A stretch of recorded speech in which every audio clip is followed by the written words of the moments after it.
Okay, so you want to make a movie, and you don't know if you should just go out there and just, yeah, let's just shoot something. Let's just take, this camera and just put some lighting up and just shoot something, man. Or you want to play by the rules of making a movie. I'm here to tell you that it is much smarter to play by the rules of making a movie. Here's why.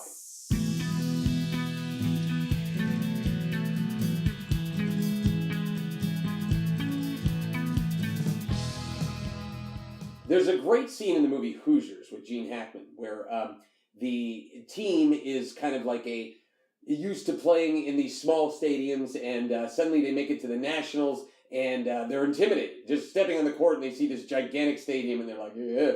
And Gene Hackman, what he does is he takes a tape measure, and he measures the length of the three-point, measures the length of the foul shot, measures the length of the basketball hoop, and they realize it's the exact same court. Okay, and I think that's a perfect analogy of kind of why you should follow the rules of filmmaking, which I'll get to in a minute.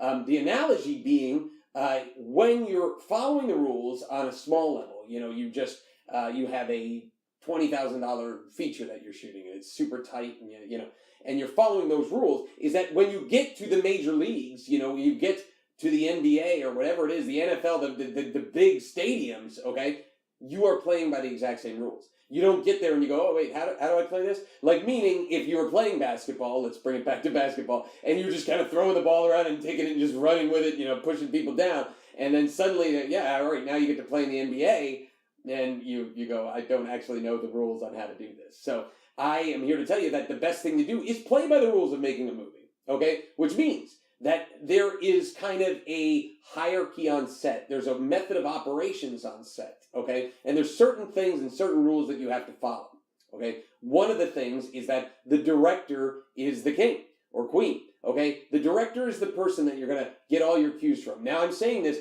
even having produced movies, okay? I've produced many movies, and I am the person that's on set that's kind of sits in the background but lets the director run the show, okay? The director's the one that he is the governor on set. Michael Caine said it best. The director is governor on set.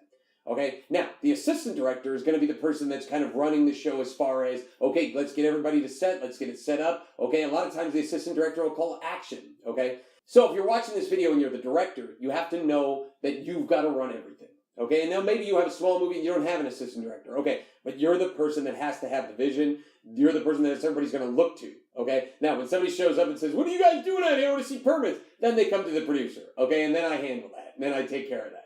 Or, somebody says, hey, can we talk about my investment? Then I handle that. Okay, so I'm kind of there say I was a producer. I'm there, and the producer has been called the diaper. The diaper meaning they cover everyone's ass and they catch all the shit. But at the end of the day, when Best Picture's announced, who gets the Academy Award? The producer, okay? So the director's got the vision, and they run the show on set, okay? The producer's got the nuts and bolts kind of going around. Now, there may be a line producer on set, and the line producer is going to be the person that's in the office going through the budget, okay, and going through line by line and making sure all the line items are paid. And they are definitely a higher up as far as the hierarchy goes, okay? And on the other side, you have a unit production manager that a lot of times deals with the crew. Many times in indie films, this is the same person. On bigger films, this is when you have two different jobs. One is more an in-the-office type person. The other is more kind of hands-on.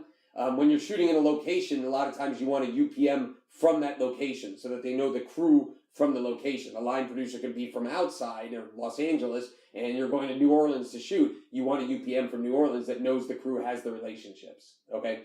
Now, the DP is the director of photography, DOP, they say in Europe. But now that person usually has their whole team, okay? The DP has his or her team that they bring, and they're kind of in command of their team. Okay, so now these are general hierarchy rules, okay? And now I'm not going to go to everybody and how the second AD is the person that does the schedule and everything, and the second, which for some reason should be called the third AD, but it's not. It's the second AD. There's all these different, rules and roles that you have to fill. But the bottom line is, if you're out there just shooting with some friends and things like that, you need to follow similar patterns and similar rules. You don't just go, okay, let's, have the actors just do whatever they want, okay, no, you set it up, and the director, and you go, okay, are you good to go? And the assistant director is kind of watching the show and seeing how it's going. And if you follow those same rules and those same hierarchy rules, you're going to be in good shape when you get to the bigger levels, because that's what I want for you. I want you to get to the big levels. I will say that early on in my career, and we're going back a long time now, I took some background work through the Screen Actors Guild. I took some background work in big movies, right? Big studio movies. And what I did on those sets was I just watched people. I didn't want to get on camera. You know, that was the thing with all the background people. Most of them were just doing it so they could have a story, you know, and so they could just sneak in when Robert De Niro's on screen or whatever. No, that wasn't me. I didn't want to get on camera at all. I wanted to see how everybody worked. How, okay, so this is what this celebrity's doing. This is what this director's doing. This is what this person. So I could just see the hierarchy and the flow of a movie set. So I tell you, that is a fantastic thing for you to do, to learn those kind of roles and the flow of a movie just by being on set. Also, you could be a PA. PAs are free. A lot of times they're not paid. And a production assistant is somebody that goes to the set and does whatever. You know, they could be a swing PA where they're going from department to department, and maybe one day they're working on grips, one day they're working on costumes, one day they're working on the camera, you know, so whatever it is, that is another great way to learn. And then above all, I want to just tell you that the book Acting in Film by Michael Caine is just a fantastic book, even if you're not an actor. I've never seen a book that really details every single role on a film set like that. I mean, it goes down role by role on who does what and how to act on a movie set, and it has been invaluable to me when I started. You know, you're going back 25 years, and I read that book, and I said, okay, I'm going to follow all these rules, and that's exactly what I did, and now I'm super comfortable on a film set, and you can be super comfortable as well. Okay, folks, thank you very much for watching these videos. A lot of you remember my book, Bankroll, which was the gold standard book on film financing. Well, now every single aspect of Bankroll has been put online in a video. BankrollYourMovie.com. You can check it out. It is a step-by-step course on how to get your movie financed. But if you're enjoying these videos, please like, comment, subscribe, and I'll see you soon.